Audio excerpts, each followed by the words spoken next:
사회이사 임기를 6년으로 제한하는 상법 시행령 개정안이 다음 달부터 시행됩니다. 투명성 제고냐 아니면 기업 옥죄기냐, 이번 시행령 개정안을 둘러싼 쟁점들을 짚어봅니다. 서울 한남 3구역 재개발 사업 입찰 과정에서 위법 혐의를 받아온 건설사들에 대해 검찰이 무혐의 결론을 내렸습니다. 검찰의 불기소 처분에도 국토부와 수사를 의뢰했던 서울시는 입찰 무효 등 관리, 감독 조치가 가능한 사안이라고 밝혔습니다. 삼성그룹이 오늘 금융계열사 사장단 인사를 실시했습니다. 50대 사장단이 전면 배치된 이번 인사의 특징과 의미를 분석했습니다. 중국 우한 지방에서 발생한 신종 코로나 바이러스로 인한 사망자 수가 6명으로 늘어난 가운데 사람 간 전염 현상이 나타난 것으로 알려졌습니다. 지난 2003년 아시아를 휩쓴 사스 사태가 재발하는 거 아니냐는 우려가 커지면서 정부는 24시간 방역 체계를 가동했습니다. 이상 오늘의 주요 뉴스입니다.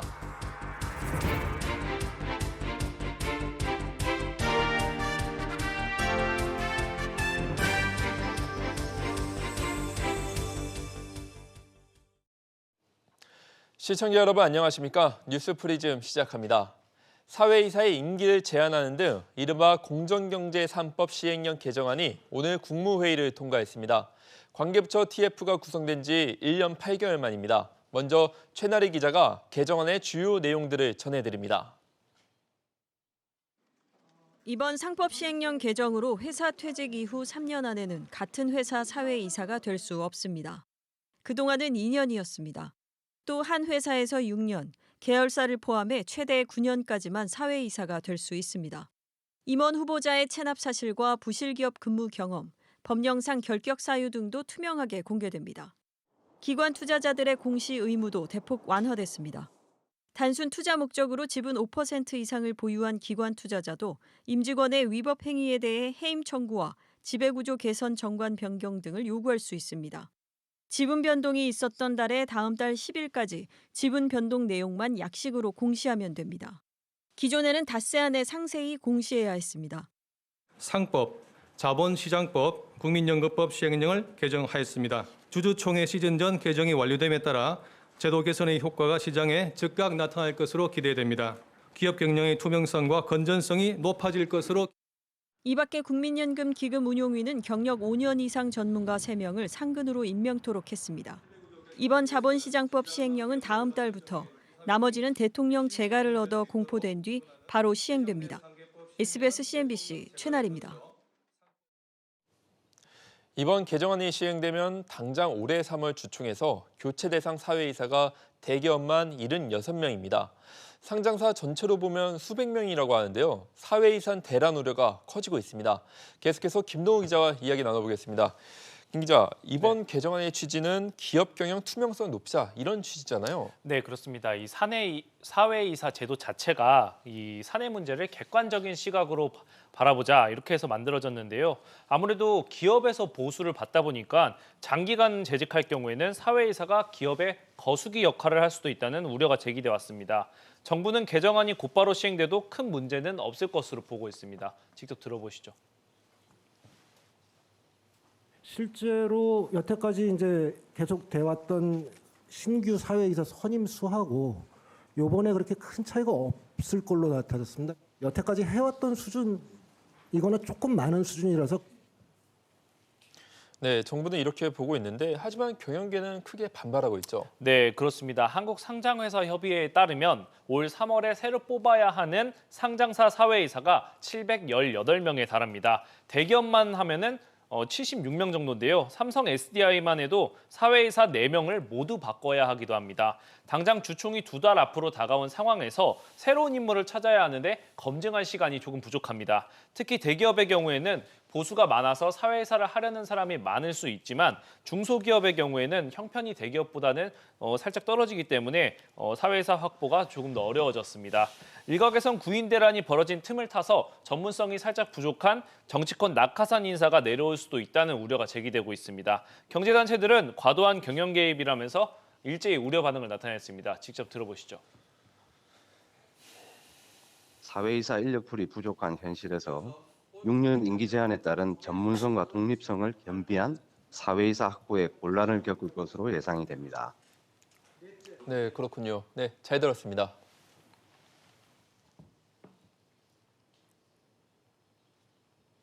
서울 용산구 한남 3구역 대형 건설사들이 사업 촉진비 지급을 약속하는 등 과열 조짐으로 당국이 수사 의뢰를 하면서 입찰이 무산된 바 있습니다.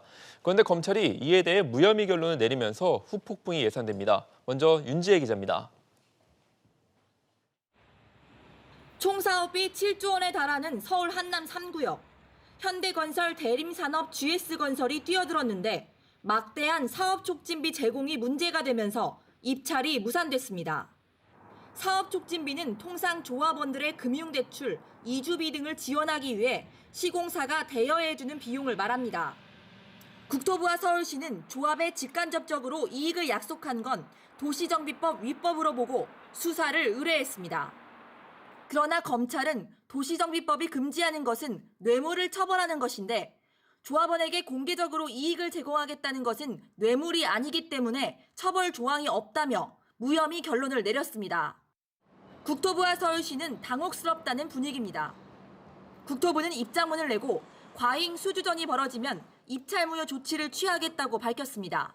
법의 처벌 조항 신설도 고려 중입니다.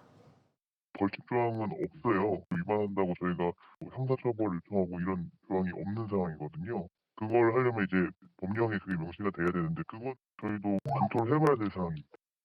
그러나 사업 촉진비와 관련해 사실상 면죄부를 줬다는 점에서 오는 5월 한남 3구역 재입찰에서 진흙탕 싸움이 재현될 수 있다는 우려가 나옵니다. SBS CNBC 윤지혜입니다. 정부가 부동산 시장 안정에 대한 강력한 의지를 거듭 보이고 있는 가운데 올해 집값은 어떻게 움직일까 궁금한데요. 한국감정원이 이에 대한 전망을 내놨습니다. 전국 집값은 물론 수도권 집값도 7년 만에 떨어질 것으로 내다봤는데요. 정윤영 기자와 이에 대해서 이야기 나눠보겠습니다. 정 기자, 이 한국감정원이 집값이 하락하고 그리고 특히 수도권 집값은 0.8% 하락할 거다 이렇게 예측했어요. 이번에 왜 이런 전망이 나온 건가요? 네, 두 가지 이유입니다. 우선 대출 받기가 어려워졌고 또 고가 아파트 보유한 분들 이 보유세 부담이 커지면서 매수 심리가 위축될 것이라는 게 한국감정원의 설명입니다. 감정원 얘기 들어보겠습니다. 하반기 들어서는 이제 보유세 강화에 대한 고지서가 이제 본격적으로 이제 소유자한테 가게 될 것이고 그 기간 동안에 분명히 고가 주택을 중심으로 이제 가격세가 둔화가 되거나 보합이 유지가 될 텐데 그렇게 되면은 하반기에서는 본격적으로 가격 조정이 이루어지지 않을까라는 저희가 생각을 하고. 네, 또 전셋값도 전국적으로 하락한다는 게 감정원의 예측입니다. 네, 그런데 이 전망은 전망일 뿐 과연 믿을 수 있겠냐 이런 시각도 있다고요. 네, 한국감정원은 지난해 초에도 이 오늘과 같은 집값 전망 간담회를 가진 바가 있습니다. 지난해 감정원은 이 전국 집값은 0.36% 하락하고 수도권은 0.45% 상승, 지방은 1% 넘게 하락할 것으로 예측을 했습니다. 그러나 아시다시피 서울 집값은 천정부지로 뛰면서 이 같은 전망과는 다소 빗나갔다는 지적을 받은 바 있습니다. 네, 그렇다면 올해에는 어떤 것들이 이 집값에 영향을 미친 변수다 이렇게 볼 수가 있나요? 네, 올 6월까지 양도세 중과 회피 매물이 얼마나 나올지 이후의 집값 움직임을 봐야 할 것으로 보입니다. 또 현 정부에서 발표된 9.13 부동산 대책도 6개월가량 효과를 보였지만 분양가 상한제 발표, 또 재건축 아파트 가격 급등이 이어지면서 사실상 효과가 반감된 바 있습니다.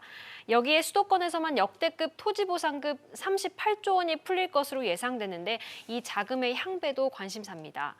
또 4월 총선에서 가시화될 것으로 보이는 각종 사회 간접 자본 사업까지 합세하면 집값을 자극하는 변수는 적지 않을 것으로 보입니다. 네, 정 기자 잘 들었습니다. 삼성그룹이 금융계열사 사장단 세대 교체를 단행했습니다. 하루 앞서 이뤄진 그룹 주요 계열사 인사와 마찬가지로 60세 퇴진율이 적용돼 50대 사장을 전면으로 배치했는데요.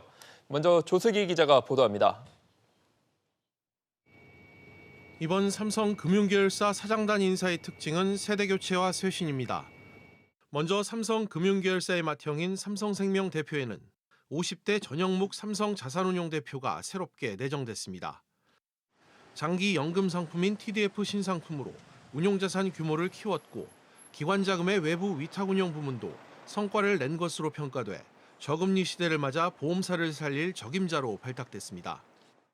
삼성카드 대표의 이름을 올린 김대환 내정자도 50대로 과거 그룹의 컨트롤타워였던 미래전략실 소속의 금융인류화 추진팀 출신이자 재무관리 전문가로 안팎에서 명성을 쌓아왔습니다. 삼성 자산운용 대표로 내정된 심종극 생명부사장은 과거 삼성생명 해외투자팀과 소매금융사업부장, 전략영업본부장 등을 역임해 자산운용과 함께 금융마케팅 전문가로 꼽힙니다. 기존의 연공 서열에서 성과와 그런 붕괴가 좀 보이고요. 재작년 3월 선임된 최영무 삼성화재 대표이사는 사장단 인사 기준인 60대 퇴진룰에 해당하지 않아 유임됐습니다. 삼성증권 배당 사고로 사임한 구성훈 전 대표 직무대행으로 임기를 시작한 장석훈 삼성증권 대표이사도 사장으로 승진하며 임기를 이어갔습니다. 삼성그룹 금융계열사는 사장단 인사를 마무리하고 2020년 정기 임원 인사도 조만간 발표할 예정입니다. SBS CNBC 조슬기입니다. 이번 삼성금융계열사 사장단 인사 배경과 신인 대표들 앞에 놓인 과제는 무엇인지 취재기자와 짚어보겠습니다. 이한승 기자 나와 있습니다. 기자, 오늘 발표된 이번 인사의 특징 어떻게 요약할 수 있을까요? 일단 한마디로 세대 교체다 이렇게 볼 수 있습니다. 앞서 보도에서 보셨던 것처럼 50대 인사들이 전면에 배치됐는데요. 60대 초반인 현성철 삼성생명 사장이 교체가 되면서 삼성금융계열사의 수장은 전원 50대로 채워지게 됐습니다. 삼성생명과 삼성자산운용 또 삼성카드 등 이번에 대표가 바뀌게 된 이 금융계열사 3사 대표 모두 1986년에 삼성생명에 입사한 인물들이어서 화제가 되고 있습니다. 네, 그렇군요. 그런데 어제 삼성전자 스마트폰 사령탑에 50대 초반인 노태문 사장의 선임 것과 관련해서 이 비슷한 맥락으로 보입니다. 이 삼성이 젊은 피를 수혈한다 이렇게 볼 수 있겠네요. 그렇겠죠. 아무래도 실적 개선이 절실한 상황이기 때문에 좀 젊은 피를 통해서 그걸 좀 개선해 보려고 하는 건데요. 삼성화재와 또 업계 1위인 삼성생명도 지금 보시는 것처럼 지난해 실적이 좋지 않았습니다. 이럴 때 50대 대표를 기용해서 실적 개선에 좀 활력을 불어넣겠다라는 게 이번 인사의 포석으로 읽힙니다. 그리고 젊은 피 수혈은 어제 발표된 이 삼성전자 사장단 인사에 이어서 오늘 단행된 임원 인사에서도 볼 수가 있는데요. 이번 임원 인사에서는 162명이 승진을 했는데 1970년생 부사장이 탄생하는가 하면 또 연차와 또 연령과 관계없이 성적이나 또 능력만 있다면 발탁된 인사도 24명을 기록하면서 좀 달라진 삼성의 모습을 보여줬습니다. 네, 그렇군요. 그럼 이걸 어려운 업황 속에서 실적을 개선시키겠다 이런 의지가 보여지는 것 같습니다. 네, 아무래도 오늘 발표된 금융계열사의 인사를 봤을 때 올해 금융업이 좀 만만치 않은 상황이기 때문에 이를 좀 겨냥한 포석으로 읽히는데요. 보험업계 같은 경우는 부진의 이유 중 하나가 저금리 상황이 계속 이어지는 부분인데 이 상황은 올해도 이어질 것으로 예상되기 때문에 올해도 쉽지 않은 상황이 될 것 같고요. 또 내년 이후에는 새 이 국제 회계 기준과 신지급 여력 제도 등 이 자본의 규제가 시행을 앞두고 있어서 자본 확충이 시급한 과제라고 볼 수 있습니다. 또 카드사 같은 경우도 올해 쉽지 않습니다. 지난해 이 수수료 인하로 힘들었었는데 그렇기 때문에 올해도 좀 수익성을 높이기 위한 여러 가지 전략들을 세울 것으로 보입니다. 그래서 삼성금융계열사의 어떤 계열사 대표들도 수익성 중심의 사업을 재편하고 또 미래 먹거리인 빅데이터 등 이 디지털 혁신에 방점을 둘 것으로 보입니다. 네, 그렇군요. 잘 들었습니다. 고 신격호 롯데그룹 명예회장의 장례식이 3일째 진행되고 있습니다. 각계 인사들의 조문 행렬이 이어지고 있는데요. 고인의 빈소가 마련된 서울 아산병원 장례식장에 나가 있는 취재기자 연결합니다. 엄한 기자, 오늘은 어떤 인사들이 빈소를 찾았습니까? 네, 신명예회장의 발인 전날인 오늘도 이곳 고인의 빈소를 찾은 조문 행렬은 이어지고 있습니다. 재계에선 구광무 LG 회장이 오늘 12시쯤 권영수 부회장과 함께 빈소를 찾았습니다. 오후 2시쯤엔 이명희 신세계 회장과 정용진 부회장이 빈소를 찾았는데요. 이명희 회장은 상주와 많은 이야기를 나눴다면서 신동빈 회장을 참 좋아한다고 말했습니다. 야구 선수였던 박찬호 씨도 빈소를 찾아 고인을 기렸는데요. 박 씨는 한국에 들어오면 신명예 회장과 여러 이야기를 나눴다면서 좋은 인연이었고 많이 배웠다고 말했습니다. 이외 조현준 효성그룹 회장, 조용병 신한금융지주 회장이 빈소를 찾았습니다. 롯데그룹은 오늘 오전까지 약 1000여 명 이상의 조문객이 다녀갔다고 말했습니다. 네, 그리고 신동빈, 신동주 형제가 함께 빈소를 지키고 있다고요. 오늘 오전 9시를 전후로 빈소를 찾은 신동주, 신동빈 형제는 현재 상주로서 자리를 지키고 있습니다. 신명예회장 장례는 내일 발인이며 연결식은 같은 날 오전 7시 서울 송파구 롯데 콘서트홀에서 치러질 예정인데요. 롯데 측은 설 연휴 전날 교통 상황을 감안해 연결식은 짧게 진행할 것이라고 밝혔습니다. SBS CNBC 엄하은입니다. 중국 우한 지방에서 발생한 신종 코로나 바이러스가 사람 사이에서도 전염된 것으로 나타난 가운데 사망자가 6명으로 늘었고 필리핀과 호주에서도 의심 환자가 나왔습니다. 김한진 기자와 이와 짚어보겠습니다. 네, 김 기자, 이 신종 코로나 감염증 현재 상황이 어떻습니까? 네, 일단 필리핀 현지 언론에 따르면 중국 우한에서 지난 12일 필리핀 세부로 입국한 5살 어린이가 코로나 바이러스 양성 반응을 보이면서 정밀 검사를 진행 중입니다. 호주에서도 우한시로 여행을 갔다 온 남성이 기침과 발열 증세를 보여 폐렴 검사를 받고 있는 것으로 전해졌습니다. 중국에서는 수도 베이징과 광둥성 그리고 상하이까지 퍼지면서 전체 감염자가 총 280명까지 늘었는데요. 진원지인 우한시에서는 오늘 6번째 사망자가 나왔습니다. 중국 보건당국 관계자가 사람 사이에도 전염이 된다고 밝힌 가운데 춘절을 앞두고 약 30억 명의 중국인이 이동을 할 것으로 예상되면서 우려가 점점 더 커지고 있습니다. 세계보건기구 WHO는 내일 긴급위원회를 열고 대책을 논의한다는 계획입니다. 네, 상황이 점점 심각해지는 것 같은데 그렇다면 우리나라의 상황 그리고 대응은 어떤 현재 수준입니까? 네, 우리나라에서도 어제 중국 국적의 확진 환자가 나왔는데요. 질병관리본부는 환자 상태에 대해서 폐렴 증상이 없이 안정적이라고 설명했습니다. 현재 질본과 각 지자체 중심으로 24시간 방역 체계를 가동을 하고 있고요. 또 인천국제공항은 우한 노선 이용 승객을 대상으로 체온을 측정하는 등 검역 강화에 나섰습니다. 또 대한항공은 우한을 오가는 항공권을 환불할 경우 위약금을 면제해 주기로 했습니다. 네, 그리고 이번 신종 코로나 바이러스의 확산이 이 경제에도 악영향을 미친다 이런 우려도 나오고 있죠. 네, 2003년 중증 급성 호흡기 증후군인 사스 발생 당시에도 중국과 동남아 경제가 큰 타격을 입은 바가 있는데요. 코로나 감염증 확산 영향으로 오늘 아시아 주식시장도 하락세를 보였습니다. 홍콩과 상하이 모두 주가지수가 각각 2.7% 그리고 1.4% 넘게 떨어졌고 또 일본과 우리나라 증시도 1% 정도 떨어졌습니다. 서울 외환시장에서 원달러 환율은 8.9원 오른 1,167원에 거래를 마쳤습니다. 네, 잘 들었습니다. 설 명절에 선물을 많이들 주고받으실 텐데요. 내용물을 빼고 나면 남게 되는 스티로폼과 포장지 등이 과하다 이런 지적이 매년 나오고 있습니다. 그래서 올해 설엔 재사용이 가능한 포장 상자가 등장했다고 하는데요. 김서훈 기자가 알아봤습니다. 설 선물을 받을 때면 포장 상자와 아이스팩 등의 처리가 곤란할 경우가 많습니다. 기분은 좋지만 다 정리해야 하고 너무 또 헤비하게 되어 있는 게 많아서요. 불편하죠. 분리수거를 해야 되니까요. 이런 소비자 불편에 재활용하기 쉽고 실용성을 높인 포장 상자가 등장했습니다. 육류식품의 신선도 유지를 위해 쓰이는 일회용 아이스팩은 이처럼 여러 번 쓸 수 있는 가방으로 바뀌었습니다. 또 제품을 포장하는 상자 역시 다용도로 쓸 수 있습니다. 선물 세트를 감싸는 포장지도 비닐이 아닌 고급스런 보자기로 대체됐습니다. 다시 재활용할 수가 있잖아요. 보자기는 우리가 집에서도 많이 쓰는데 보자기 다시 뭐 다른 데 포장해 줄 때 그걸 할 수 있거든요. 이 백화점에서는 과일 흠집을 막기 위해 쓰던 스티로폼이 퇴출되고 자연 분해 시간이 짧은 종이가 대신 등장했습니다. 포장재가 친환경적으로 바뀌어 나가고 하는 것들은 이제 필환경 시대에 사실 필수적인 요소. 친환경 선물 포장은 일시적인 트렌드가 아닌 하나의 문화로 정착될 것으로 보입니다. SBS CNBC 김성훈입니다. 1인 가구가 늘어나면서 올해 설에는 작고 실속 있게 포장된 설 선물 세트가 인기를 끌고 있다고 합니다. 유통업계가 이른바 착한 포장에 나선 건데요. 강산 기자가 보도합니다. 설을 앞둔 대형마트의 정육 코너입니다. 매장 한가운데를 차지하던 갈비 선물 세트 대신 올해는 손바닥 크기의 작은 한우가 놓여 있습니다.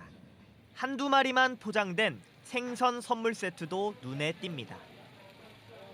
혼자서 해 먹을 수 있게 좀 잘 돼 있는 걸로 그런 게 좀 편하죠. 개인 혼자 사는 입장에서. 그러면은 4만 원짜리 굴비 받아도 그 1년 내내 제가 먹지도 못해요 다. 선물 받았을 때 기분도 파는 사람들 입장에서도 뭐 잘 팔 수 있는 거고 좋은 소비인 것 같습니다. 백화점도 전체 인구의 30%가량 차지하는 1인 가구를 잡기 위해 작은 선물 세트를 내놨습니다. 소포장 한우가 조기에 완판되면서 인기를 끌고 있습니다. 작년보다 품목을 3배가량 늘렸고 편의점들도 혼자 명절을 보내는 이른바 혼설족들을 위한 선물을 준비했습니다. 뜨거운 물을 붓고 전자레인지로 데우면 끝나는 떡국부터 잡채와 곰탕 등도 도시락으로 만날 수 있습니다. 이번 설에는 마음이 담긴 작은 포장이 소비자들의 마음을 잡을 것으로 보입니다. SBS CNBC 강산입니다. 설 연휴가 사흘 앞으로 다가왔습니다. 연휴 동안 3,300만여 명이 이동할 것으로 예상되는데요. 고속도로는 귀성길의 경우 24일 오전이, 귀경길은 25일 오후가 가장 혼잡할 것으로 예상됩니다. 정광윤 기자가 보도합니다. 설 연휴 기간 동안 이동하는 사람은 하루 평균 656만 명으로 평상시의 2배에 달할 것으로 추산됩니다. 특히 설 당일인 25일은 귀성객과 여행객, 귀경객들이 함께 몰리면서 825만 명가량이 이동할 것으로 예상됩니다. 이번 설은 귀성 기간이 짧아 서울로 올라오는 시간보다 고향으로 내려가는 시간이 더 많이 소요될 전망입니다. 귀성길 고속도로는 설 전날인 24일 오전이, 귀경길은 설 당일 25일 오후가 가장 많이 막힐 것으로 예상됩니다. 귀성객들이 본격적으로 몰리기 시작하는 오는 24일부터 26일까지는 고속도로 통행료가 면제됩니다. 잠시라도 고속도로를 이용하는 모든 차량과 모든 고속도로 운행 구간에 대해서 통행료가 면제됩니다. 요금소를 빠져나가기에 과속하실 필요가 없겠습니다. 설 연휴 기간 동안 고속도로 경부선, 영동선에선 버스 전용 차로제가 새벽 1시까지 4시간 연장될 예정입니다. SBS CNBC 정광윤입니다. 한국판 골드만삭스를 꿈꾸는 초대형 투자은행 IB는 현재 국내에 모두 5곳이 있습니다. 6번째 초대형 IB가 누가 될지에 금융투자업계의 관심이 큰데요. 대규모 환매 중단을 빚은 이른바 라임 사태가 예상치 못한 변수로 떠올랐습니다. 안지혜 기자가 보도합니다. 그동안 금융투자업계가 예상했던 가장 유력한 6번째 초대형 IB 후보는 신한금융투자였습니다. 유력 후보 3곳 중 가장 먼저 초대형 IB로 인가받기 위한 자기자본 요건을 지난해 이미 갖췄기 때문입니다. 초대형 IB 인가를 받으면 이후 발행어음 등 단기금융업 인가를 받을 수 있습니다. 이는 증권사들이 대형 금융사업을 위한 자금을 마련할 수 있는 지름길입니다. 하지만 현재 신금투는 금융당국의 단기금융업 인가는커녕 초대형 IB 인가 신청조차 하지 못하고 있습니다. 대규모 환매 중단 사태를 일으킨 라임자산운용과의 공모 의혹 때문입니다. 내부 통제 제도 이런 것들 심사를 합니다. 리스크 관리도 다 포함되는 겁니다. 인가 신청을 해도 검찰 수사까지 일이 커질 경우 심사 과정에서 언제든 제동이 걸릴 수 있습니다. 검찰 수사도 착수되면 심사를 하는 감독 당국이 어떤 내용인지 최대한 파악을 해서 중요하면 심사 중단을 하고요. 중요하지 않다는 판단을 하면 계속 심사를 합니다. 하지만 지금까지는 이제 심사 중단을 많이 해왔고요. 그 사이 하나금융지주는 올 상반기 내에 하나금융투자에 5천억 원 이상을 투입할 예정입니다. 하나금투 역시 초대형 IB 인가 자본 요건을 갖추게 되는 겁니다. 예상치 못한 라임 사태 변수에 신금투의 초대형 IB 꿈이 발목을 잡혔습니다. SBS CNBC 안지혜입니다. 올해로 50주년을 맞은 세계경제포럼 다보스 포럼이 우리 시간으로 오늘 새벽 개막했습니다. 2년 만에 다보스를 찾은 트럼프 미국 대통령이 오늘 첫 연설에 나섭니다. 17년째 다보스를 찾은 김영훈 대성그룹 회장은 다보스 포럼의 의미는 현실을 개선하려는 노력에 있다고 밝혔습니다. 류정훈 기자가 보도합니다. 50년간 세계경제 포럼을 이끌어온 클라우스 슈밥 회장은 전 세계 인사들을 위한 커뮤니티를 만들고 명목을 이어온 소회를 밝혔습니다. I'm most proud of the community which we built.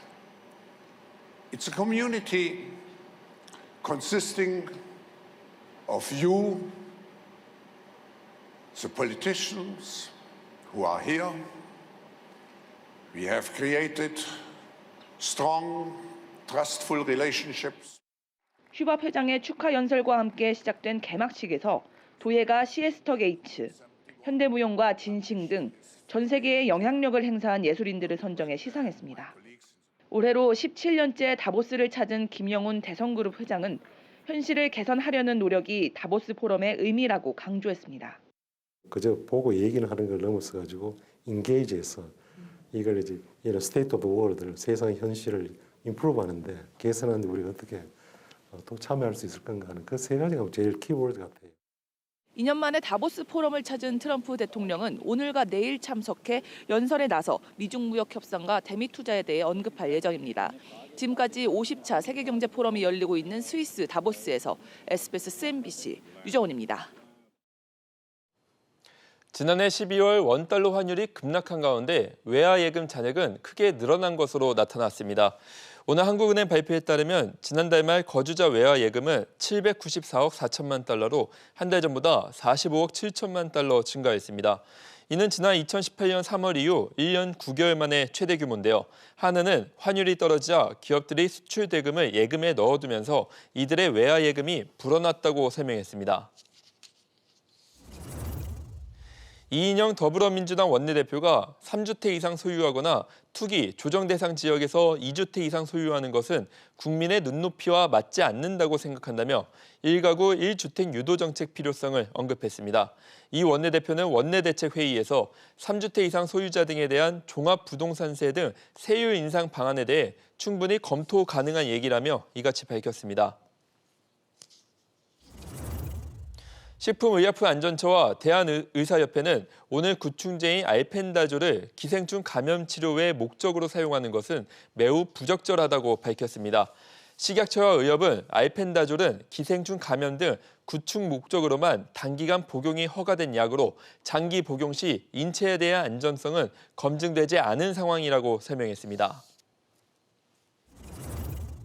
현대중공업 노사가 임금 협상 합의에 실패했습니다. 현대중 노사는 오늘 울산 본사에서 39차 임금 교섭을 진행했지만 잠정 합의안 도출에 실패했습니다. 노사는 이틀 뒤인 오는 23일 40차 교섭을 재개할 예정입니다. 이로써 현대중 노사는 사실상 설 연휴 전에 임금 협상 타결이 어렵게 됐습니다. 안녕하세요. K웨더 라이프스타일 예보 김민주입니다. 오늘 아침 전국에 반짝 추위가 찾아왔지만 하늘도 맑고 공기도 깨끗했는데요. 내일은 전국이 대체로 흐린 가운데 남부지방에 비가 내리겠습니다. 비는 아침에 제주도를 시작으로 오후에는 전북과 경북 남부까지 확대되겠는데요. 예상되는 강수량은 제주도와 남해안에 20에서 50mm, 제주 산지에는 최고 80mm 이상이 내리겠고요. 그 밖에 남부지방은 10에서 30mm가 예상됩니다. 비는 모레 전국으로 확대되면서 5에서 10mm 정도의 비가 내리겠습니다. 내일 수도권은 오전까지 공기가 탁하겠습니다. 하지만 오후에는 대기순환이 원활해지면서 전국이 좋음에서 보통 수준을 회복하겠습니다. 중부지방의 아침 기온 살펴보겠습니다. 서울 영하 2도, 대전과 청주 영하 1도로 평년보다 4도가량 높겠습니다. 동해안 지역 하늘엔 구름만 많이 지나겠고요. 아침 기온 영상권으로 시작하며 큰 추위 없이 온화하겠습니다. 남부지방은 오후에 비가 오겠습니다. 낮 기온은 광주 8도, 부산 11도, 대구 7도로 평년보다 3, 4도가량 높겠습니다. 내일과 모레 내리는 비와 눈이 얼면서 연휴가 시작되는 금요일에는 도로가 미끄럽겠고요. 연휴 내내 동해안 지역과 제주도에는 비가 오락가락 내리겠습니다. 지금까지 기상정보였습니다. 신종 코로나 바이러스로 인한 사망자가 6명으로 늘었습니다. 사람 간 전염 현상도 나온 만큼 경각심을 높여야 할 시점인데요. 손 씻기, 기침 예절 등 기초적인 감염병 예방 수칙만으로도 효과가 있다고 하니 잊지 마시길 바랍니다. 시청해 주셔서 감사합니다.